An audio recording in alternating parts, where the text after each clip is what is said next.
cold balls. Yeah, hello that's friends, my ನಾನು ಮಳವಳ್ಳಿ ಮಂಜ. ಈ ವಿಡಿಯೋದಲ್ಲಿ ಏನಪ್ಪ ಅಂದರೆ ರಾಜೀವ್ ಗಾಂಧಿ ವಸತಿ ನಿಗಮದ ಮನೆಗಳ ಬಗ್ಗೆ ವಿಡಿಯೋ ಮಾಡೋಕ್ಕೋದ್ರಿಂದ ಈ ವಿಡಿಯೋದಲ್ಲಿ ಏನಪ್ಪ ವಿಚಾರ ಅಂದರೆ ಕೆಲವೊಬ್ಬರು ಕಾಮೆಂಟ್ ಮಾಡಿದರು. ಹಾಗಾಗಿ ಆ ಕಾಮೆಂಟ್ಗಳಿಗೆ ಉತ್ತರ ಕೊಡೋ ಪ್ರಯತ್ನ ಮಾಡ್ತೀನಿ ಅಂತ ಹೇಳ್ಬೋದು. ಯಾವುದಪ್ಪ ಕಾಮೆಂಟ್ ಅಂದರೆ, ಇನ್ನೊಬ್ಬರು ಕೇಳಿದರು, ನಾವು ಅರ್ಜಿ ಸಲ್ಲಿಸಿದ ಮೇಲೆ ಎಷ್ಟು ದಿನಕ್ಕೆ ನಮಗೆ ಅಪ್ಲಿಕೇಶನ್ನು ಪಾಸ್ ಆಗುತ್ತೆ, ಅಂದರೆ ಅಪ್ಲಿಕೇಶನ್ನು ಕ್ಲಿಯರ್ ಆಗುತ್ತೆ ಅಂತ ಕೇಳಿದರು.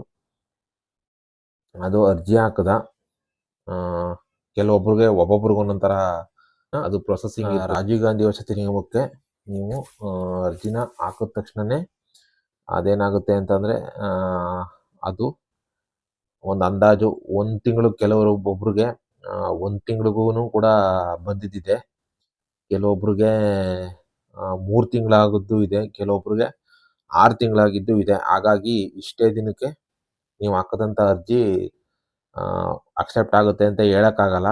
ಹಾಗಾಗಿ ಅವ್ರಿಗೆ ಹೇಳೋದೇನಪ್ಪ ಅಂತಂದರೆ, ನೀವು ಅರ್ಜಿನ ಹಾಕಿದ್ಮೇಲೆ ಅದು ನಿಮಗೆ 1 ತಿಂಗಳೊಳಗಡೆ ಮೆಸೇಜ್ ಬರ್ಬೋದು, ಅಥವಾ 3 ತಿಂಗಳಿಗೇನೆ ಮೆಸೇಜ್ ಬರ್ಬೋದು, ಅಥವಾ 6 ತಿಂಗಳಿಗೇನೆ ಮೆಸೇಜ್ ಬರ್ಬೋದು. ಹೇಳೋಕ್ಕಾಗಲ್ಲ ಅದು ಇಷ್ಟೇ ದಿನ ಅಂತ. ಯಾಕೆಂದರೆ ಒಬ್ಬೊಬ್ರಿಗೆ ಒಂದೊಂಥರ ಇದೆ. ನನಗೆ ಕಮ್ಮಿ ಅಂದರೆ ಒಂದು 3 ತಿಂಗಳು ಟೈಮ್ ತಗೋತು. ನಾನು ಅಪ್ಲಿಕೇಶನ್ ಹಾಕಾದ್ಮೇಲೆ ನನಗೆ 3 ತಿಂಗಳು ಬಿಟ್ಟು ಮೆಸೇಜ್ ಬರುತ್ತೆ ನಮ್ಮ ಮೊಬೈಲ್ಗೆ. ನಾವು ಯಾವ ಮೊಬೈಲ್ ನಂಬರ್ ಕೊಟ್ಟಿರ್ತೀವಿ ಆ ಮೊಬೈಲ್ ನಂಬರ್ಗೆ ನಮಗೆ ಮೆಸೇಜ್ ಬರುತ್ತೆ, ನಾರ್ಮಲ್ ಮೆಸೇಜು.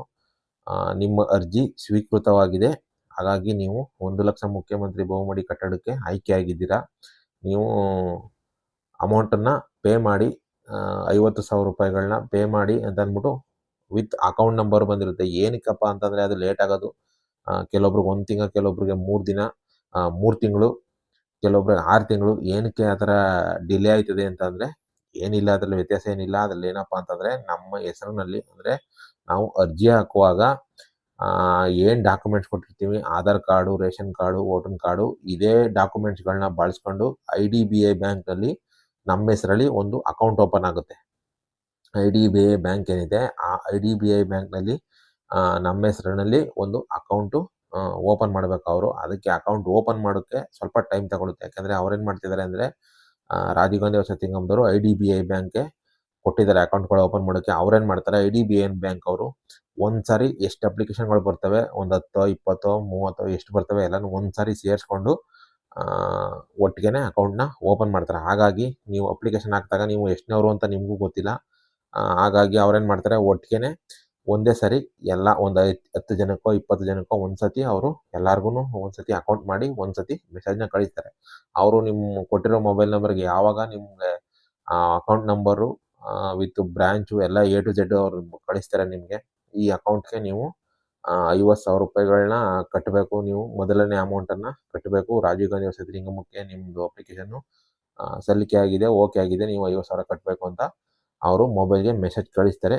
ಕಳಿಸಿದಾಗ ನೀವು ದುಡ್ಡನ್ನು ಹೋಗಿ ಕಟ್ಟಬೇಕಾಗುತ್ತೆ. ಕಟ್ಟಾಗಿ ಒಂದು 2-3 ದಿನ ಆಗಬೇಕು. ಅದು ಆಮೇಲೆ ಅಪ್ಡೇಟ್ ಆಗುತ್ತೆ ಅಂತ ಇದೊಂದು ವಿಚಾರ. ಇಷ್ಟೇ ದಿನ ಅಂತ ಪರ್ಟಿಕ್ಯುಲರ್ ಆಗಿ ಹೇಳೋಕ್ಕಾಗಲ್ಲ. ಅದು 1 ತಿಂಗಳಾಗ್ಬೋದು, 2 ತಿಂಗಳಾಗ್ಬೋದು, ಅಥವಾ 3 ತಿಂಗಳು ಆದರೂ ಆಗ್ಬೋದು. ಅದೊಂದು ವಿಚಾರ. ಇನ್ನು ಕೆಲವೊಬ್ರು ಏನಪ್ಪ ಅಂತಂದರೆ, ಕಾಮೆಂಟ್ಗಳ ಮೇಲೆ ಕಾಮೆಂಟ್ ಕೆಲವರು ಮಾಡ್ತಾನೆ ಇದ್ದಾರೆ. ಸರ್, ಬಿಳಿ ಜಾಜಿ ಬಗ್ಗೆ ಕೆಲಸ ನಡೀತಿದೆಯಾ ಅಂತ ಹೇಳಿ, ಆಮೇಲೆ ಗೋವಿಂದಪುರದ್ದು ಏನಾಯಿತು ಅಂತ ಹೇಳಿ ಅಂತ. ಸರ್, ನಾನು ಹೇಳೋದು ಅಷ್ಟೇ ವಿಡಿಯೋದಲ್ಲಿ. ಏನಪ್ಪ ಅಂದರೆ, ಪ್ರತಿಯೊಂದು ಕಡೆನೂ ಕೆಲವೊಂದು ಕಡೆ ಕೆಲಸಗಳು ಕಂಪ್ಲೀಟಾಗಿ ನಿಂತೇ ಹೋಗೈತೆ. ಎಲ್ಲೂ ಕೆಲಸಗಳು ನಡೀತಾ ಇಲ್ಲ ಸರಿಯಾಗಿ. ಕೆಲವು ಕಡೆ ಮಂದಗತಿಯಲ್ಲಿ, ಅಂದರೆ ನಿಧಾನಕ್ಕೆ ನಡೀತಾ ಇದೆ ಕೆಲಸಗಳು. ಈಗ ಸದ್ಯಕ್ಕೆ ಮನೆಗಳು ರೆಡಿಯಾಗಿರೋದಿಲ್ಲಪ್ಪ ಅಂದರೆ ಅಗ್ರಾಳಪಾಳ್ಯ ಮತ್ತು ಪಿಲ್ಲಹಳ್ಳಿ, ಮತ್ತು ಇನ್ನೊಂದು ಗೂಳಿಮಂಗಲ, ಆಮೇಲೆ ಇನ್ನೊಂದು 3 ಕಡೆ, 3-4 ಕಡೆ ಏನೋ ಮನೆಗಳು ರೆಡಿಯಾಗಿದ್ದಾವೆ. ಒಂದು ಕಡೆ 2 BHK ರೆಡಿಯಾಗಿದೆ, ಇನ್ನು 3 ಕಡೆ 1 BHK ರೆಡಿಯಾಗಿದೆ.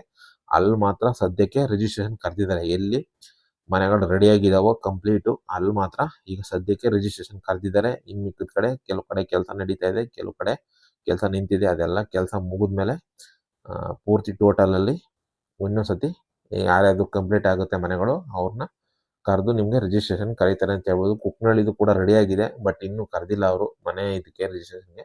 ಕುಕ್ನಳಿದು ಕೂಡ ರೆಡಿಯಾಗಿದೆ. ಬಟ್ ಏನು ಕುಕ್ನಳಿ ಸಮಸ್ಯೆ ಆಗಿರೋದು, ಮತ್ತು ಇಲ್ಲೂ ಅಗ್ರಹಾರಪಾಳ್ಯದಲ್ಲೂ ಕೂಡ ಸಮಸ್ಯೆ ಆಗಿರೋದು, ಈ ಖಾತಾ ರೆಡಿ ಆಗಬೇಕು ಅಂತಂದರೆ ಡಾಕ್ಯುಮೆಂಟ್ಸು ಸರ್ವೆ ನಂಬರ್ ಸಮೇತ ಅದು ಈ ಖಾತಾ ರೆಡಿ ಆಗಬೇಕು. ಹಾಗಾಗಿ ಅದು ಈ ಖಾತಾ ರೆಡಿ ಆಗೋವರೆಗೂ ವೇಟ್ ಮಾಡಲೇಬೇಕು. ಅದಿಲ್ಲ ಅಂತಂದರೆ ಏನೂ ಮಾಡೋಕ್ಕಾಗಲ್ಲ. ಹಾಗಾಗಿ ಅದು ಸ್ವಲ್ಪ ಡಿಲೇ ಆಗ್ತಾ ಇದೆ ಅಂತ ಹೇಳ್ಬೋದು.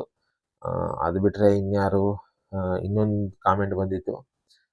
ಅವರೇನಂತ ಹಾಕಿದ್ರು ಅಂದರೆ ಅವರು ಅರ್ಜಿ ಹಾಕಿದಾರಂತೆ, ಬಟ್ ವಾಪಸ್ ಅಮೌಂಟ್ನ ತಗೋತಾ ಇದ್ದಾರಂತೆ. ಬಟ್ ಏನೋ ಅವ್ರಿಗೆ ಗೊತ್ತಿಲ್ಲ. ಅವರು ಆ ಥರ ಕಾಮೆಂಟ್ ಮಾಡಿದರು, ಇಲ್ಲ ನಿಮ್ಗೆ ಇಷ್ಟ ಇಲ್ಲ ಅಂತಂದರೆ ವಾಪಸ್ ತಗೊಳ್ಳಿ. ಯಾಕಂದರೆ ಅವ್ರದ್ದು ಮನೆ ಡಿಲೇ ಆಗ್ತಾ ಇದೆ ಕಟ್ಟೋದು. ಅವರು ಯಾವುದೋ ಆನೆಕಲ್ ಹತ್ರ ಅಂತ ಅನಿಸುತ್ತೆ, ಅವರು ಆ ಏರಿಯಾದಲ್ಲಿ ಹಾಕಿದಾರಂತೆ ಅರ್ಜಿನ. ಬಟ್ ಏನಪ್ಪ ಅಂದರೆ ಅವ್ರಿಗೆ ಮನೆ ಕೊಡೋದು ಡಿಲೇ ಆಗ್ತಿದಾರಂತೆ. ಅಲ್ಲಿ ಕೆಲಸನೇ ನಡೀತಾ ಇಲ್ವಂತೆ. ಇಲ್ಲೂ ಕೂಡ ನಡೀತಾ ಇಲ್ಲ ಕೆಲವು ಕಡೆ ಕೆಲಸಗಳು, ಮನೆ ಕೆಲಸಗಳು. ಬಟ್ ಅಲ್ಲೂ ನಡೀತಾ ಇರುವಂತೆ. ಹಾಗಾಗಿ ಅವ್ರಿಗೆ ಬೇಜಾರಾಗಿ ವಾಪಸ್ ತಗೋತಾ ಇದ್ದಾರಂತೆ. ದುಡ್ಡನ್ನ ವಾಪಸ್ ತಗೊಬಿಡ್ತಿದ್ದೀನಿ ಸರ್ ಅಂತ ಅವರು ಕಾಮೆಂಟ್ ಮಾಡಿದರು. ನಿಮ್ಗೆ ಇಷ್ಟ ಇಲ್ಲ ಅಂದರೆ ತಗೊಳ್ಳಿ, ಏನೂ ಮಾಡೋಕ್ಕಾಗಲ್ಲ. ಯಾಕೆಂದರೆ ಇದು ಗೌರ್ಮೆಂಟ್ ಪ್ರಾಜೆಕ್ಟ್ ಆಗಿರೋದ್ರಿಂದ ಇಷ್ಟೇ ದಿನಕ್ಕೆ ಕಂಪ್ಲೀಟ್ ಆಗುತ್ತೆ, ಇಷ್ಟನೇ ತಾರೀಕೇನೆ ಫಿನಿಷ್ ಮಾಡ್ತಾರೆ ಅಂತ ಹೇಳೋದು ಅಂದಾಜು ಮೇಲೆ ಆಗಲ್ಲ. ಯಾಕೆಂದರೆ ಸರ್ಕಾರಗಳ ಬಗ್ಗೆ ಗೊತ್ತಲ್ಲ ನಿಮಗೆ, ಸರ್ಕಾರದ ಕೆಲಸಗಳು ಅಂತಂದಾಗ ಅವು ಡಿಲೇನೇ ಆಗೋದು.